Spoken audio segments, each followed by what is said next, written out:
பிரியாணினா யாருக்கு தான் பிடிக்காதுன்னு சொல்லுங்கள். அதுவும் ரைஸ் எதுவும் உடையாமல் பர்ஃபெக்டாக சிக்கன் பிரியாணி அது எப்படி பண்ணுறதுன்னு பார்த்தலாமா? அதுக்கு ஃபஸ்ட்டு சிக்கனை மேரினேட் பண்ணி வச்சுக்கலாம். 1 kg சிக்கன் கூட மஞ்சத்தூள், மிளகாய்த்தூள், காஷ்மீர் சில்லி பவுடர், இஞ்சி பூண்டு பேஸ்ட்டு, தயிர் இதெல்லாம் சேர்த்து நல்லா கலந்து விட்டு ஒரு 2 மணி நேரம் நல்லா ஊற வச்சு எடுத்துக்கோங்க. சிக்கன் நல்லா சாஃப்டாகி வெந்தாயி வரும். இப்போ செய்யறதுக்கு ஒரு பேனில் 2 ஸ்பூன் ஆயில் கூட 2 ஸ்பூன் கீ சேர்த்துட்டு எடுத்து வச்சிருக்க ஸ்பைசஸ் எல்லாம் சேர்த்துடுங்க. இது கூட 2 பெரிய வெங்காயம் சேர்த்து சாஃப்டாக வதக்கிடுங்க. அது கூடயே 2 பெரிய தக்காளி கூடயே 2 ஸ்பூன் இஞ்சி பூண்டு பேஸ்ட்டு, மஞ்சத்தூள், உப்பு சேர்த்து தக்காளியும் நல்லா வதக்கி எடுத்ததும் 1 ஸ்பூன் அளவுக்கு மிளகாய்த்தூள் சேர்த்துருக்கேன். இது கூட 2 ஸ்பூன் அளவுக்கு பிரியாணி மசாலா, அது கூட 2 ஸ்பூன் அளவுக்கு தயிர் சேர்த்து நல்லா வதக்கினதும் ஒரு கைப்பிடி அளவுக்கு புதினா, கொத்தமல்லி சேர்த்துருங்க.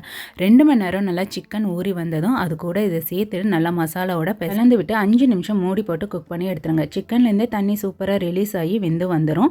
இப்போது 1 கப் ரைஸுக்கு 1.5 கப் அளவுக்கு தண்ணி தேவைப்படும். தண்ணி அளந்து எடுத்து தண்ணி நல்லா கொதித்து வந்ததும் இதுக்கு தேவையான அளவு உப்பு ஆட் பண்ணிவிடுங்க. 20 நிமிஷம் ஊற வச்சிருக்க பாஸ்மதி ரைஸை சேர்த்துட்டு நல்லா கலந்து விட்டு அரை லெமன் ஜூஸ் மேலே ஆட் பண்ணிவிட்டு அப்படியே ஃபாயில் பேப்பர் வச்சு கவர் பண்ணி 25 நிமிஷம் நல்லா லோ ஃப்ளேமில் குக் பண்ணி எடுத்திங்கன்னா அட்டகாசமான சிக்கன் பிரியாணி ரெடி. ட்ரை பண்ணி பார்த்துட்டு சொல்லுங்கள்.